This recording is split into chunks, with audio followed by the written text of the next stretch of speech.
Quiero recordarles que Walter está predicando hoy todo el día, desde el viernes, en Buenos Aires, en la capital, en una de las iglesias importantes de la avenida Juan Bautista Alberdi. Fernando está en Mar del Plata, también ultimando los detalles de lo que será la cumbre juvenil argentina en el Hotel Provincial. Y bueno, y estemos orando por ellos. Miguel Seravica está en Ramírez, Entre Ríos, también, ministrando esta mañana. Y tengo una cartita que quiero leerles porque el que la escribió va a estar escuchando a través de la emisión que se hace por internet. Estamos orando por nuestro hermano Fernando Méndez. La esposa está aquí esta mañana, también su hija. Y sabemos que él tiene un tumor maligno encapsulado en uno de los riñones y tendrá que ser operado próximamente. Está en tratamiento en Rosario, pero ahora se encuentra acá en Santa Fe, en su casa, y dice: buen día, amada familia en Cristo. Gracias por cada oración que el Señor pone en sus corazones. Cada vez que un pueblo es uno, es una batalla ganada. Gracias por los hermanos que han dispuesto de su tiempo para los traslados a Rosario. Gracias por cada mensaje enviado. Gracias, gracias. Yo desde aquí voy a poner toda la fortaleza de mi parte para llegar fortalecido a la operación y dar testimonio de la gracia del Señor. Bendecidos. Un abrazo espiritual a cada uno de ustedes. Les saludamos entonces a Fernando Méndez, que nos está escuchando desde su casa y nos está viendo, para que también unamos nuestras oraciones y el Señor pronto pueda permitir que esta operación quirúrgica, que es bastante difícil, pueda ser realizada. Vamos a presentar nuestro tema de reflexión en esta mañana, como parte final: trabas y logros. Pareciera que no es un tema muy bíblico, pero tiene su importancia en la Biblia. Saben ustedes que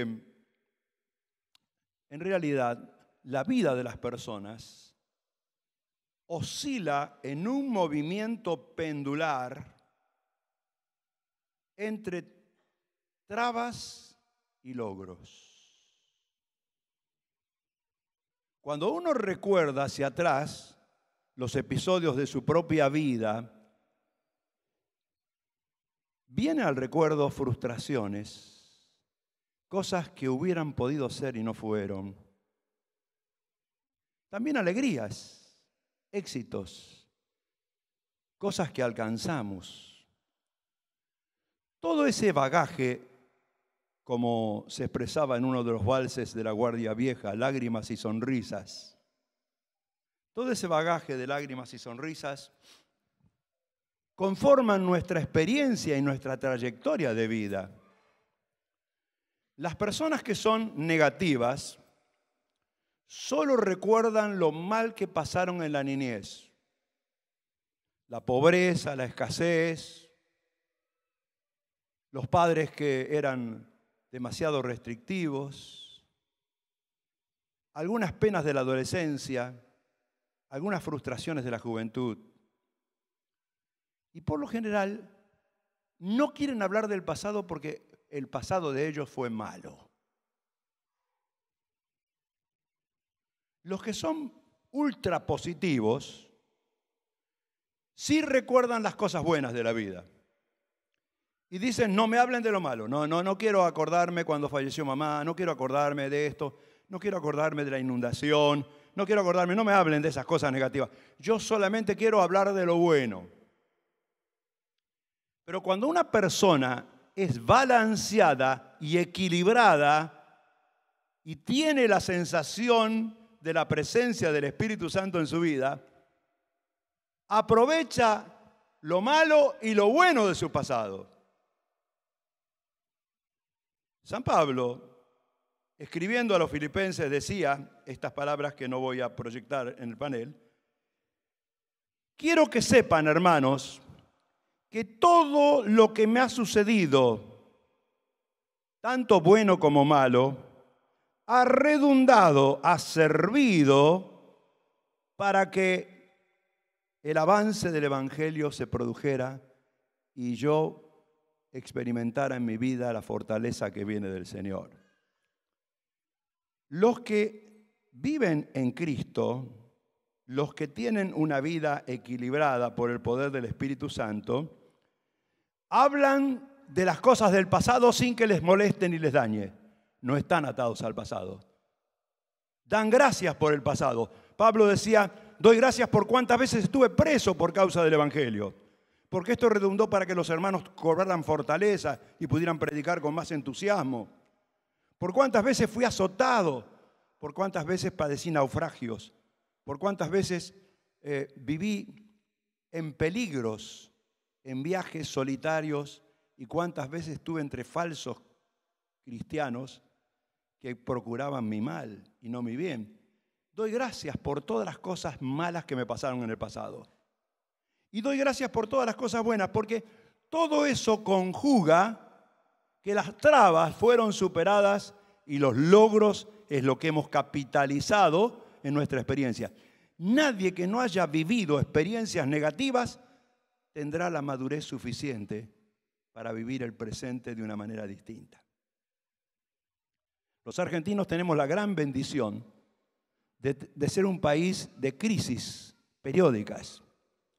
Estamos acostumbrados a todo. Hemos tenido las inflaciones más grandes, las inestabilidades gubernamentales más grandes, pero aquí estamos. Todo eso es el bagaje de nuestra historia que nos fortalece. Ahora bien, sucede que algunas personas solo se empantanan en lo negativo. ¿Ha visto que hay personas que hablan todo lo malo, le fluyen porque yo tuve esto, porque me pasó esto? Hace poco estuve en el cumpleaños de un hermano acá de la iglesia que está esta mañana, Marcos Ríos, por allá arriba, lo vi, allá me hace señas. Él habló en su cumpleaños número 50 y dijo, en los 50 años de vida tuve momentos de mareas altas y momentos de mareas bajas. Y en los momentos de marea baja lo pasé muy mal. Y en los momentos de mareas altas lo pasé muy bien. Pero doy gracias al Señor por muchas mareas bajas que me fortalecieron en la vida. De manera que no tenemos que ser negativos, tenemos que ser equilibrados. Pero vamos a ver qué dice el diccionario acerca de lo que es una traba. Es cualquier dificultad que impida, bloquee u obstaculice la realización de alguna cosa. Hay trabas que son visibles y hay trabas que son invisibles. Hay trabas que son visibles porque son trabas físicas, trabas naturales, trabas circunstanciales por situaciones distintas. Hay trabas que son personas que Dios ha puesto en nuestra vida para que nos obstaculicen. No piense que es su esposo, ni su esposa, ni la suegra, ni su... Pero a veces miramos a personas que realmente Dios las ha puesto para que nos pongan el pie y nos traben en nuestro diario andar, para fortalecernos. Y a veces las trabas son invisibles y las invisibles son más peligrosas. Son las trabas mentales de nuestros prejuicios que nos limitan, que nos atan, que nos neutralizan. O las trabas espirituales, porque existe un mundo espiritual. Y así como existe la luz, existen las tinieblas. Y así como existe Dios, existe Satanás. Y hay trabas que son espirituales y que hay que desatarlas espiritualmente. Ahora, ¿qué dice el diccionario acerca de los logros? Alcanzar, conseguir y obtener algo que se desea, siguiendo un proceso planificado.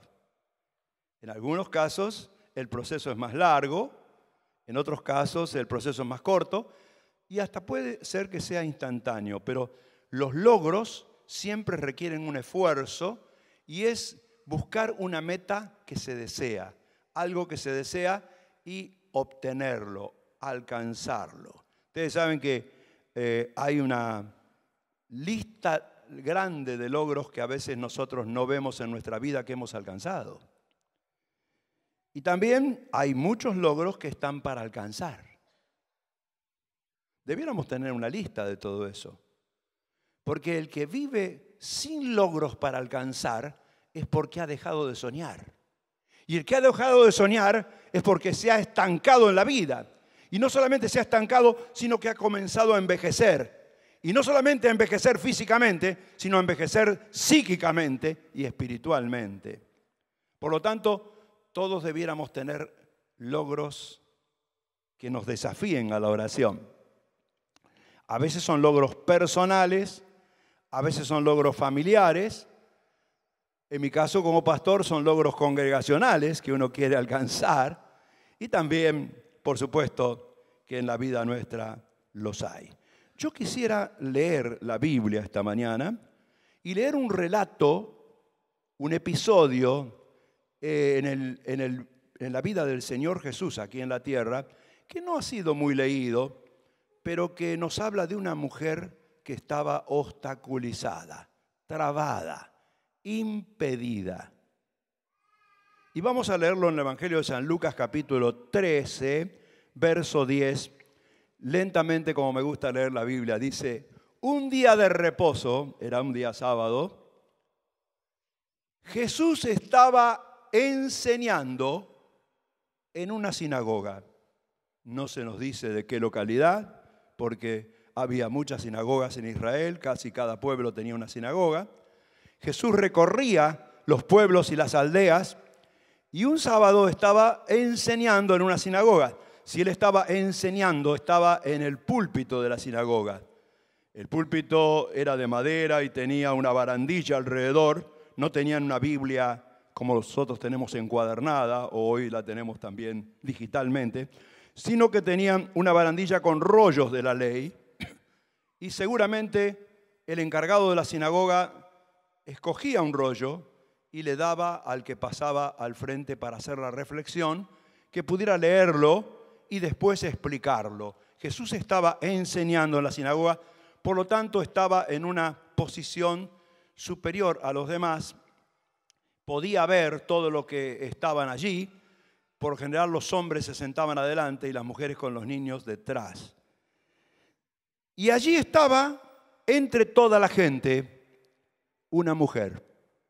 No se nos dice el nombre, no se nos dice la edad, porque la edad de las mujeres no se dice, pero era una mujer que hacía ya 18 años sufría de un espíritu de enfermedad. Después vamos a explicar qué es eso. Y estaba allí. Andaba encorvada, y lo que es más triste, y de ninguna manera podía enderezarse.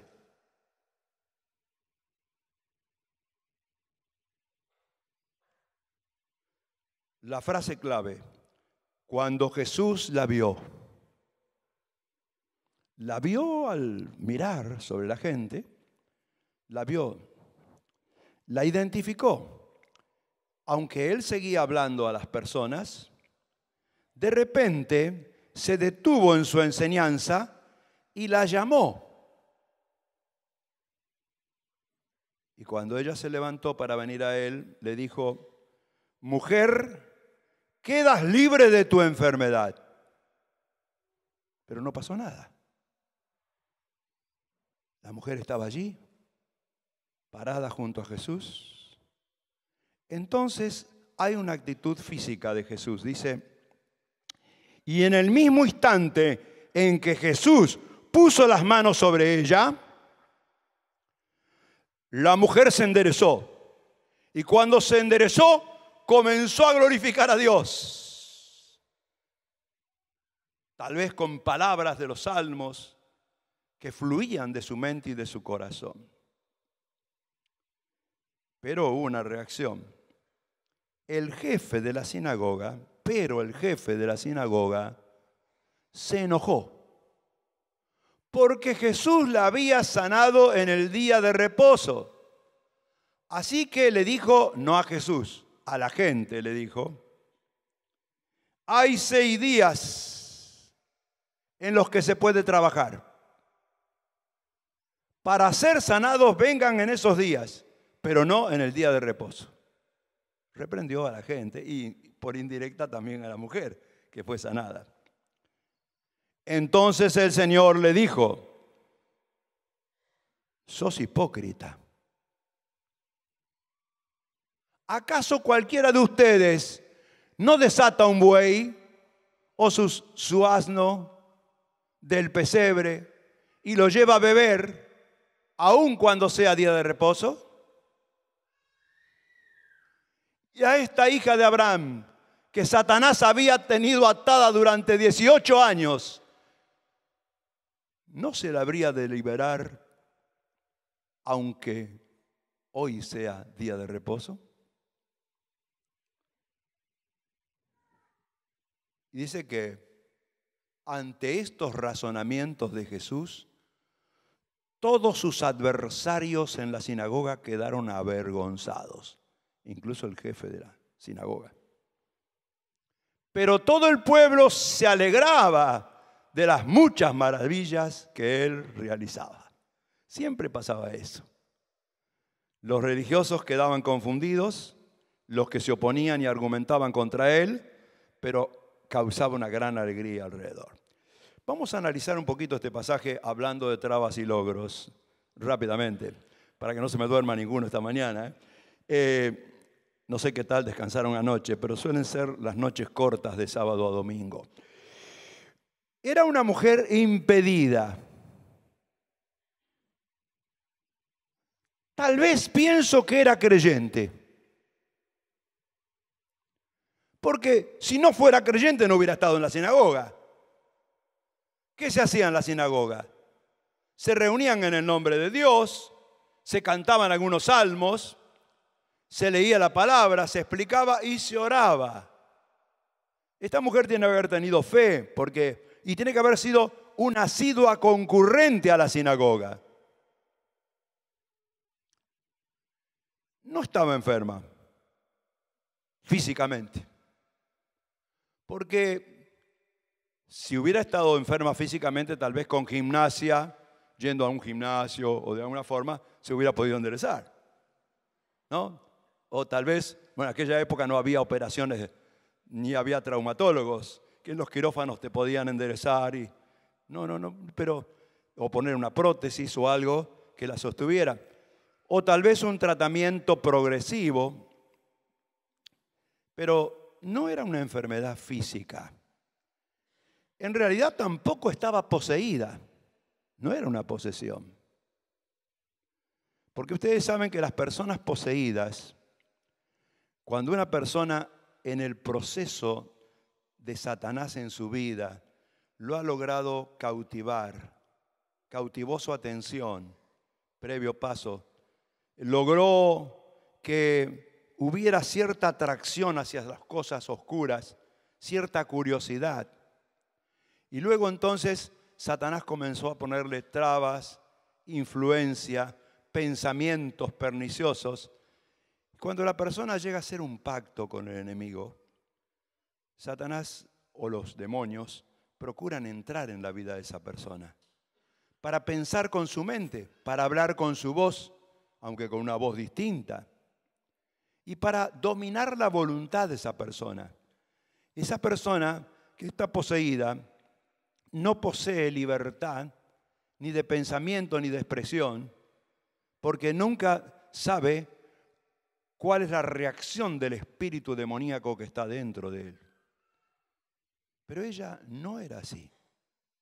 No era una persona que profiriera palabras sucias, ni que tuviera un temperamento descontrolado, ni que expresara convulsiones o reacciones tremendas que sucede con un endemoniado. Era una persona tal vez natural como cualquiera de nosotros, pero tenía esa traba. tenía esa traba. Estaba sufriendo un espíritu de enfermedad. Es decir, no era una enfermedad física, sino algo que se había apoderado de su mente y algo que la dominaba y la trababa y no la dejaba ser la persona que quería ser. ¿Cuál era lo que se veía en ella? Que estaba encorvada. Eso es una cosa que nos pasa a todos cuando pasan los años, pero en realidad no era una mujer anciana. Dice que hace 18 años que comenzó ese proceso y tal vez ella fue a la adolescencia que comenzó a encorvarse. Tal vez en la juventud, tal vez en una persona que no tenía más de 30 años, 32 años. La vida de las personas era más corta también en aquella época. Y esa persona estaba encorvada, es decir, estaba inclinada, sus hombros. Esta mañana vi una ancianita, porque siempre los domingos en la Costanera está cortado por agarrar otras calles, vine por la calle La Prida, y vi una señora que la llevaban con un andador, la acompañaba una familiar o alguien que la cuidaba, y estaba muy encorvada sobre el andador, pero muy encorvada. Solo podía ver las baldosas, pero alguien la conducía. Esta mujer estaba encorvada, es decir, no era anciana, porque sabe que cuando llegamos a ser ancianos tenemos un problema, que hay síntomas que describe muy bien el libro de Eclesiastés. Salomón escribe bien la ancianidad y dice cómo una persona siente los síntomas de la vejez. Yo tengo un problema porque mi esposa me dice continuamente, che, anda derecho, anda derecho. Sí, porque tengo ¿saben qué? Los que están mucho en la computadora, los que escribimos, los que somos gente de escritorio, siempre estamos encorvados. Porque antes los escritorios eran grandes. Yo me acuerdo cuando yo trabajé en un estudio contable, a los 14 años, 15 años tenía, y entonces el escritorio era alto y se sentaba en un pupitre. Y uno tenía que escribir allí arriba. Te daban unas mangas para ponerte postizas, para no ensuciarte con la tinta, y había que escribir en los libros así. Pero en la vida moderna todo comenzó a ser más bajo las camas, más bajo la mesita de luz, más bajo las mesadas en la cocina, todo es más bajo, la gente casi que se mueve encorvada. Pero bueno, mi papá se miraba en un espejo y decía, ves que estoy derechito, ¿eh? Tenía 80 años de que estoy derechito. Y mi hermano mayor, que ya está con el Señor también hace tiempo, cuando hizo el servicio militar en Campo de Mayo, le enseñaron a sacar pecho. Entonces, él siempre andaba derechito y también cuando llegó a los 80 años, andaba y caminaba derechito, sacando pecho. Por eso le decían de sobrenombre Pechito. Bueno, pero, ¿sabe? Encorvado es una vida muy reducida. Cuando en el capítulo 12 de Eclesiastés dice Salomón, ¿cuáles son los síntomas de la vejez? Dice, primero se pierde la firmeza al caminar. Uno pierde la sensación de equilibrio, no tiene tanto dominio de equilibrio. Luego se encorvan los hombros. Después se pierden piezas dentales. Se oscurece la nitidez de la mirada. Se limita la vida en las calles de la ciudad porque la persona ya no puede moverse con tanta libertad. Se pierde el ruido del bullicio de la ciudad y se reduce la actividad laboral. Se pierde el tono de voz y la potencia en las cuerdas vocales. Comienza a asomar un nuevo síntoma que es el vértigo, el temor por las alturas. Inseguridad ante las irregularidades del piso. Florecerá el almendro y el pelo se volverá blanco. Los síntomas y dolores aparecerán como la plaga de la langosta, una tras otra, y hasta se perderá el apetito. ¿Es por qué? Porque el ser humano se acerca a la morada eterna y solo estará rodeado por aquellos seres queridos que llorarán su partida. Qué tremendo lo que dice Salomón, ¿no? pero la partida se producirá por una quebradura, la cadena de plata se quebrará, una quebradura en la cadera o en algún otro lugar. Las personas no se quiebran porque se caen porque ya se quebraron. Y también el cuenco de oro que habla del corazón. El corazón determinará su vida. También habla de un desequilibrio interno cuando ya el cántaro se quiebre junto a la fuente. O habla de una paralización cuando la rueda de la polea deje de ser útil, y está hablando de quien saca agua de un pozo. Esta mujer no era una mujer anciana. Por lo que vemos aquí en la Biblia, era una mujer que estaba todavía en plena actividad. Podía conducirse a la sinagoga, Jesús podía observarla y ella en todos sus detalles, aunque no podía mirar el rostro de Jesús por su encorvadura, pero podía oír y asentía seguramente a todo lo que escuchaba. Fue un proceso de 18 años. No es que ella se dobló de repente, se fue doblando de a poco. Y así sucede en nuestra vida espiritual. Nos vamos doblando de a poco, nos vamos encorvando espiritualmente. Y mientras nos vamos encorvando, sucede de que nuestra actividad comienza a ser semineutralizada. Fíjense que esta mujer no podía mirar el horizonte en el atardecer o en el amanecer. Vivía encorvada. No podía mirar un cielo estrellado. Tendría que acostarse para mirar un cielo estrellado. No podía mirar el rostro de las personas y saludarlas con naturalidad. Estaba limitada en sus labores. Miraba solo para abajo. ¿Qué le dice eso? ¿Cuántas personas, sin que tengan un daño físico, miran solo para abajo? Miran solo lo terrenal. Miran solo las circunstancias de la vida. Escuchan los noticieros y todos los noticieros te hacen mirar para abajo.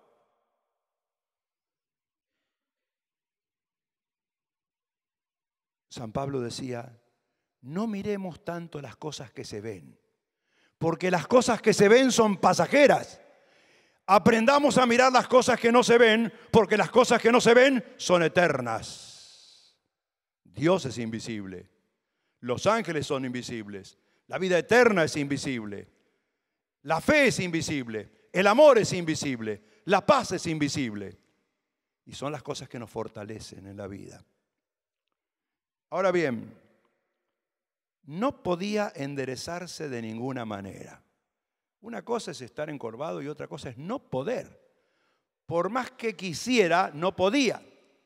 A lo mejor le recomendaron cuando comenzaba a encorvarse, anda un poquito más derechita. Como me dice Marta a mí, anda más derechito. Subiste al púlpito como derrotado, como mirando el piso. Y es cierto que miramos más el piso cuando pasan los años. Pero ¿saben una cosa? No podía enderezarse. Y dice la Biblia que no podía enderezarse de ninguna manera. Lo intentó. No podía comprarse en las ortopedias eso que te hacen para caminar derecho. ¿Vieron que se ponen con un resorte en la espalda? Bueno, es decir, con un elástico en la espalda. No podía. Todos luchamos contra trabas e impedimentos que no nos permiten enderezarnos y alcanzar logros. Todos. Todos tenemos cosas que no hemos alcanzado. Todas nuestras vidas tienen deseos que no fueron cumplidos. Todas nuestras vidas tienen todavía cosas que quisiéramos lograr. No siempre alcanzamos los grandes logros, pero diría que los logros más importantes son los logros que tienen permanencia eterna. Hay logros transitorios. También estamos limitados en los logros pequeños. Me hago una pregunta. ¿por qué no podemos alcanzar los logros? ¿Por qué no podemos enderezarnos en la vida? Y lo digo rápidamente. En primer lugar, por nuestra actitud hacia la negligencia. Vivimos en una vida en que todo el mundo busca la comodidad y el máximo rendimiento con el mínimo de esfuerzo. Por lo tanto, somos negligentes y pateamos la pelota para más adelante. Hay cosas que tendríamos que hacer y alcanzar y le decimos, bueno, no, la semana que viene. No, la semana que viene, no, el mes que viene. Y la vamos pateando y pasan los años, ¿eh? Y somos así, somos negligentes. En segundo lugar, también por las limitaciones humanas que tenemos y por una enfermedad que nos gravita sobre todos los seres humanos, que es el pecado. El pecado nos limita. El pecado enfermó a la humanidad, es la gran enfermedad de la raza humana caída, y el pecado está en los gobernantes y los gobernados. Por eso hay limitaciones. El pecado nos limita, nos hace vulnerables. Ahora Jesucristo vino a la tierra y nació de la Virgen María para morir en la cruz, como hemos recordado esta mañana, y derramar su sangre para limpiarnos de todo pecado. Nosotros podemos ser libres de las limitaciones si pedimos perdón al Señor y pedimos que Él nos purifique, nos limpie de todo pecado. Lógicamente, somos seres humanos, tenemos nuestra naturaleza humana que nos lleva y nos limita a pecar, y por supuesto que hay dos formas de vencer el pecado: resistirlo o, en el caso de haber caído, confesarlo y volver a recuperarse rápidamente. Por lo tanto, el tercer lugar, también no podemos porque a veces hay ataduras satánicas. Satanás ha tomado algún área de nuestra vida, no es que estemos poseídos, pero ha tomado alguna área de nuestra vida, alguna situación en la cual fuimos frágiles y débiles, y en esa área nos tiene atados, nos tiene presionados. A veces es en el área de la mente y que decimos yo no puedo, pero hay un versículo en la Biblia que dice todo lo puedo en Cristo que me fortalece. Pero aunque lo sepamos de memoria, decimos yo no puedo, yo eso no voy a poder nunca. Y nos estamos limitando. Y Satanás ata a las personas y ata a los cristianos también en algunos aspectos de la vida para que estén encorvados mirando hacia las cosas materiales y para que no puedan superar y alcanzar logros espirituales. Pero hay una frase clave y lo dije hoy: cuando Jesús la vio. Cuando Jesús la vio. Siguió hablando Jesús, pero ya la había fichado, ya la había visto. Y es interesante esta expresión cuando Jesús la vio, porque muchas veces en el ministerio del Señor Jesús, Él vio personas. ¿Se acuerdan aquel cajero que estaba cobrando en el banco y estaba la fila pagando los impuestos y Él daba el recibo y seguía cobrando y había dos ojos que le estaban observando? Dos ojos de alguien que conocía su vida, que conocía su nombre, que conocía su familia, que conocía su pasado, que predecía su futuro. Y Jesús lo miraba silenciosamente. Hasta que de repente, en un alzar de la vista, aquel cajero del banco llamado Leví, después el discípulo Mateo, alzó su vista que se cruzó con la mirada del Señor y quedó paralizado. Bastó una sola palabra y el recibo quedó sin terminar, el dinero quedó sin contar y tuvo que venir otro a reemplazarle porque él no pudo seguir más. Jesús le dijo una sola palabra: sígueme. Y aquella mujer no sabemos cómo la llamó, pero cuando la vio, siguió hablando Jesús y la miraba. Siguió hablando, ella no sabía que él le miraba. Además, ella no podría haber cruzado su vista con la mirada de Jesús porque estaba encorvada, porque su rostro estaba más sobre sus rodillas, sentada en aquella sinagoga. Pero de repente Jesús la llamó. No sabemos si la llamó por su nombre, no sabemos si dijo a esa mujer me refiero, pero la llamó. ¿Saben ustedes que Jesús mira sobre los seres humanos? La Biblia dice en el libro de Job que Dios mira sobre toda la humanidad. Y Él puede ver las reacciones de cada uno de nosotros.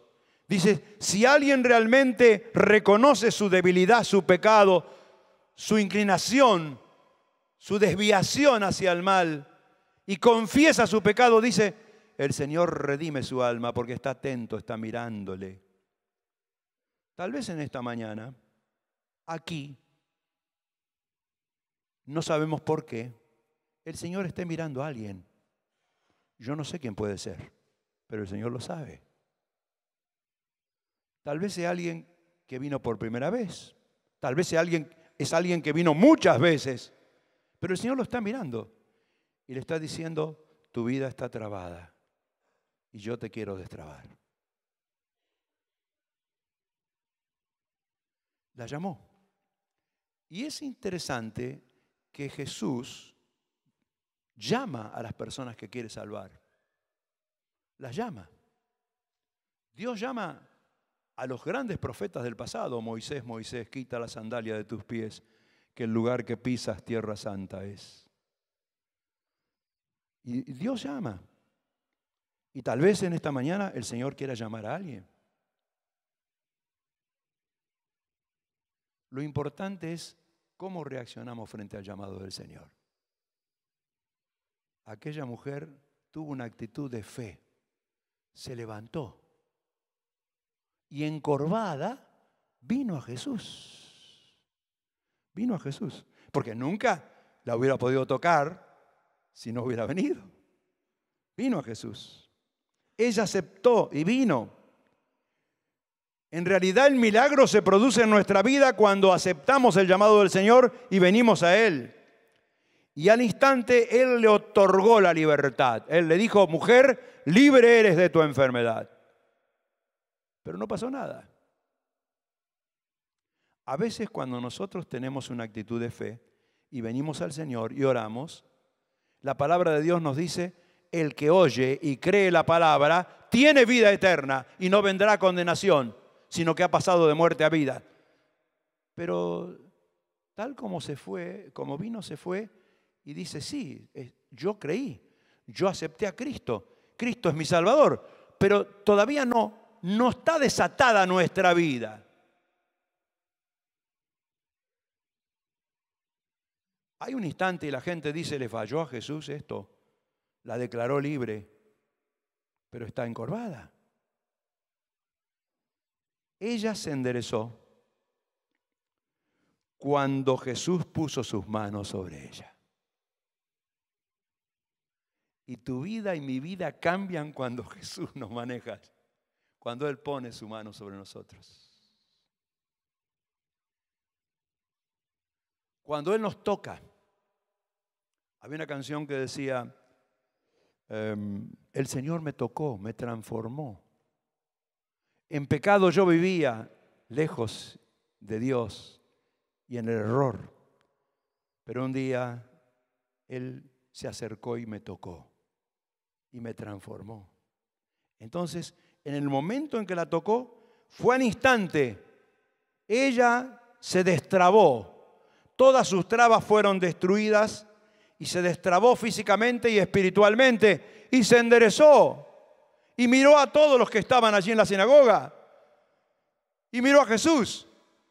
Pero ¿saben que le brotó del alma algo que sentía que tenía que hacerlo? Comenzó a decir palabras de gloria a Dios, expresiones de los salmos, y comenzó a cantar y a glorificar a Dios en medio de toda la congregación.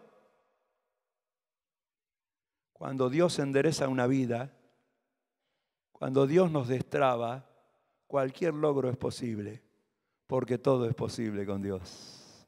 ¿Amén? Ahora, yo quiero terminar diciendo que hubo dos reacciones.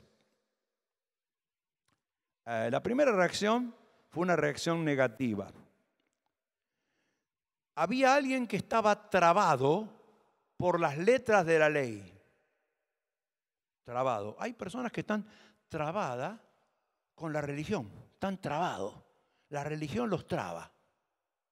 La religión los impide, los neutraliza. Dicen, no, yo tengo mi religión no importa. Ustedes saben que había una época en que la religión dictaba todas las verdades de la tierra. Si la religión decía que la tierra era cuadrada. No se podía decir que era redonda. A Galileo casi lo ejecutan, porque decía que la tierra se movía y él dijo, bueno, me retracto de todo, pero que se mueve, dijo. Bueno, ahora bien, yo he visto esos sistemas solares en Europa, en los museos de Europa, donde la tierra es el centro y el sol se mueve alrededor de la tierra y la luna se mueve alrededor de la tierra y los planetas están alrededor de la tierra, pero la tierra es el centro. Y así creyeron muchos años.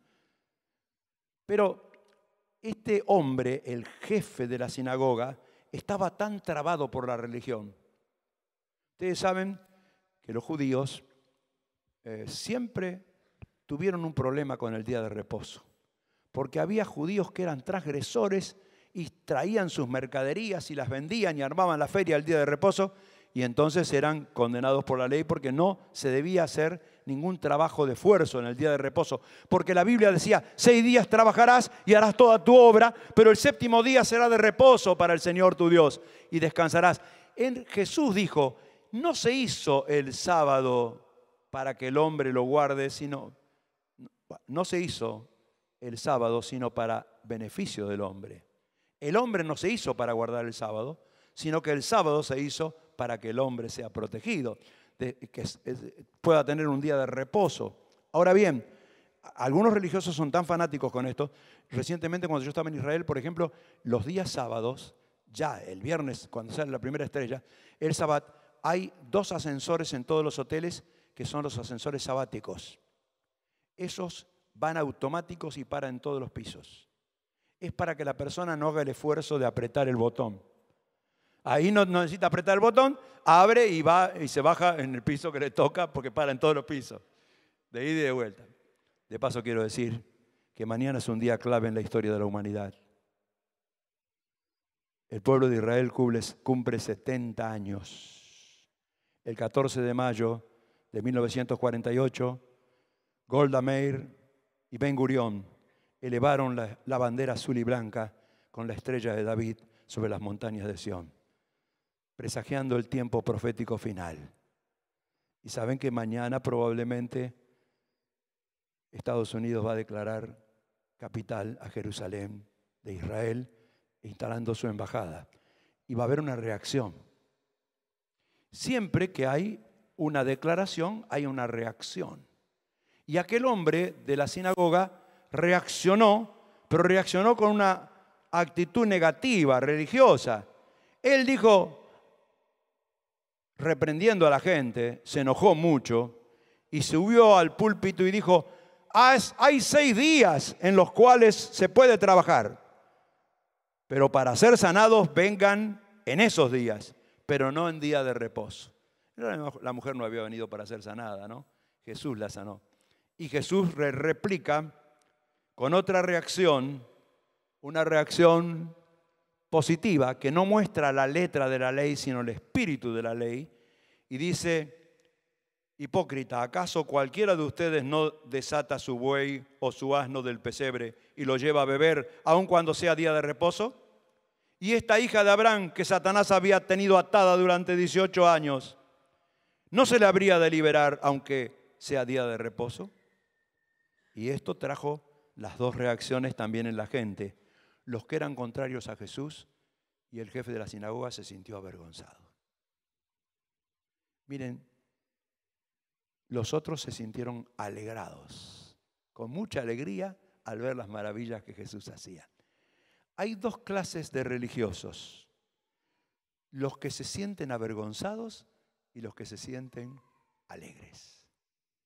Nuestra fe debe ser expresada con alegría, porque todo ha sido escrito a nuestro favor, porque el Señor nos da el poder para vivir una vida positiva en la gloriosa fe en Cristo Jesús. Debiéramos tomarnos un tiempo para escribir los logros que nos faltan alcanzar. Yo con más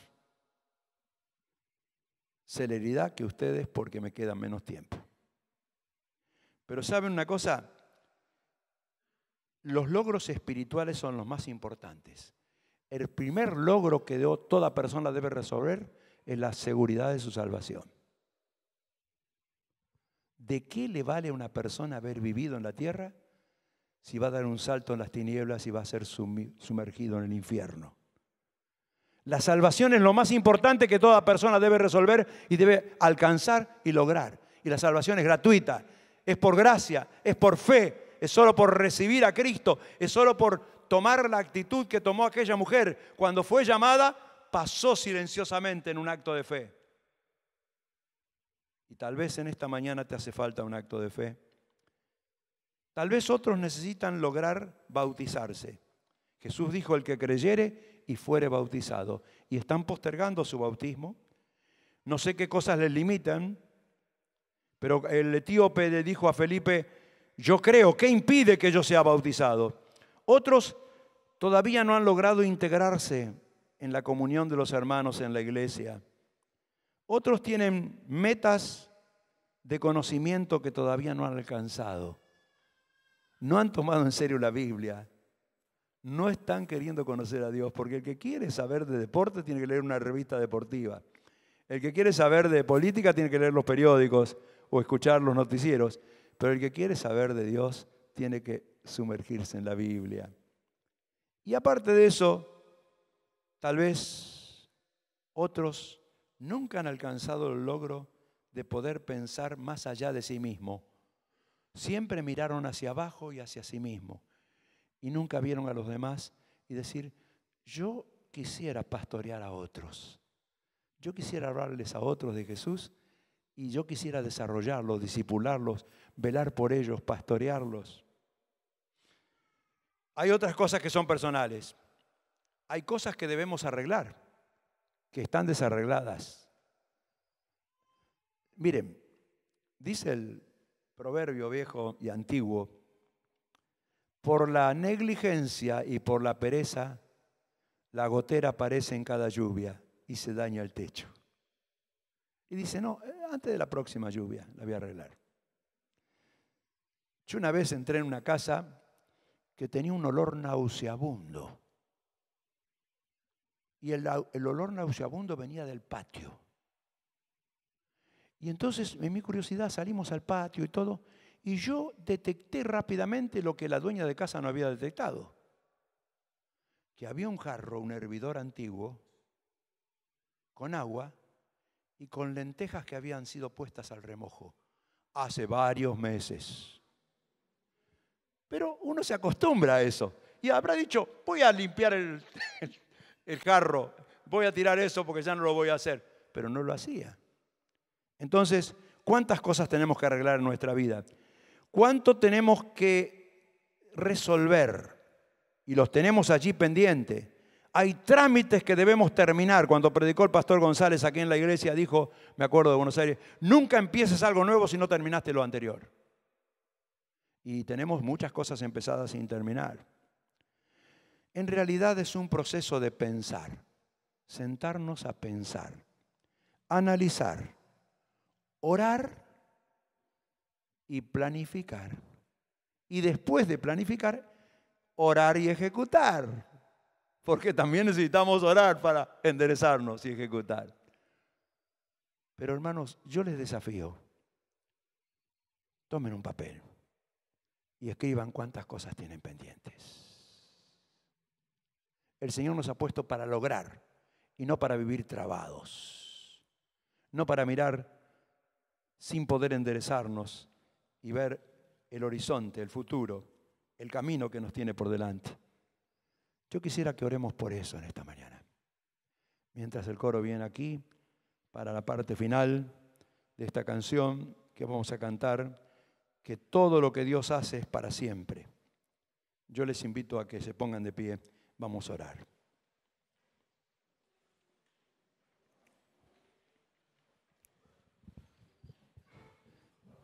Señor, admitimos en esta mañana que nuestra vida se ha balanceado en ese movimiento pendular entre trabas y logros.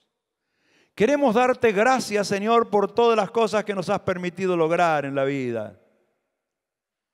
Aun cuando nos ha ido mal, Señor, hemos capitalizado la experiencia.